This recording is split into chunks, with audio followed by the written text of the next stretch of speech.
Nous avons ici un chariot de 3 kg qui est placé sur un plan incliné à 30 degrés. À l'aide d'une corde, on va relier le chariot à une masse suspendue. Qu'est-ce qu'on cherche? Il faut déterminer la valeur de la masse suspendue nécessaire pour garder le système immobile. Pour ce faire, il propose de déterminer la tension dans la corde auparavant. Donc ça, c'est une façon de fonctionner. Donc, trouver la tension dans la corde. En vérité, on peut fonctionner d'une toute autre façon. Je vais faire les deux façons ici. Donc, première chose qu'on peut faire, si on regarde avec la force résultante du système, donc sans trouver la tension dans la corde, on peut facilement trouver la masse suspendue. Tout simplement, on sait que la force résultante d'un système composé d'un plan incliné et d'une masse suspendue va être en valeur absolue le Fg en x de la masse sur le plan incliné, moins le Fg de la masse suspendue, fin des valeurs absolues, moins les forces de friction. Ici, les forces de friction sont négligeables. Donc, tout simplement, qu'est-ce qu'on sait? C'est que le Fg en x de la masse sur le plan incliné, donc c'est quoi? C'est 3 kg fois 10 fois sinus de 30 degrés. Pour ce qui est du Fg de la masse suspendue, on ne le connaît pas, mais c'est la masse suspendue fois 10, accélération gravitationnelle terrestre. Il n'y a pas de force de friction, donc on n'a pas à écrire la dernière partie de l'équation. Ici, on veut le système immobile. Donc, qu'est-ce qu'on veut? On veut que la vitesse soit 0. On veut une vitesse constante qui est de 0. Donc, on pourrait avoir la même chose avec une vitesse constante, mais ici, c'est encore plus évident. Donc, c'est évident qu'on veut que la force résultante soit de 0. Donc, tout simplement,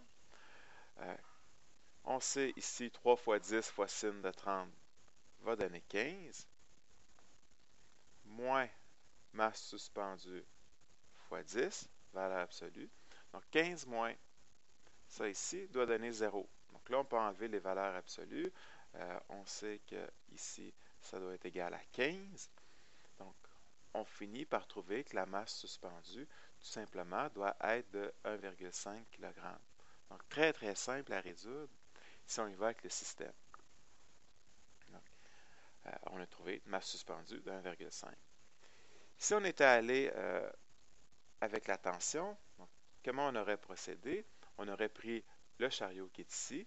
Nous aurons fait un système d'axes. Donc, X,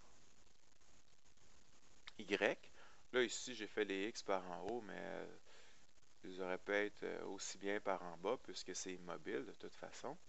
Donc, pas de stress par rapport à ceci. Donc, mettons mes X comme ça, mes Y par en haut. Donc, maintenant, les forces dans notre tableau pour l'objet 1, qui est notre 3 kg. Donc, le Fg du 3 kg, la force normale. Ensuite, les forces de friction ici sont négligeables. Il manque quoi? Il manque une tension qui est orientée par le haut de cette façon-ci.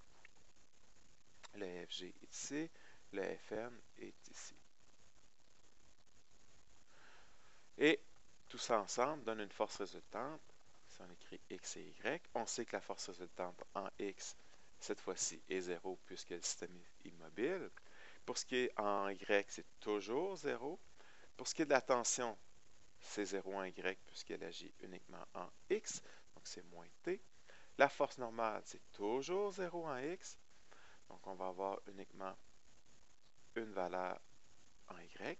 Pour ce qui est de la force gravitationnelle, donc on sait que c'est mg sin θ, donc on l'a déjà calculé ici, donc c'est 3 fois 10 fois sin de 30, donc c'est 15. Donc finalement, qu'est-ce qu'on va trouver? On va trouver que la tension doit être de 15 newtons. 15 newtons de cette façon-ci. Donc là, on a trouvé la tension. Mais à quoi ça va nous servir? De quelle façon ça peut nous permettre de trouver la masse suspendue? Mais c'est tout simplement puisqu'il n'y a pas de friction dans la poulie. On peut venir ici au niveau de la masse suspendue et dire il y a une tension de 15 par en haut. Quelle doit être la force gravitationnelle? pour que le système soit immobile, bien, tout simplement, si nous avons une tension de 15, bien, la force gravitationnelle doit aussi être de 15. Donc, qu'est-ce que ça implique? C'est que la masse suspendue doit être de 1,5 kg. Donc, deux façons de résoudre le problème pour trouver la masse suspendue.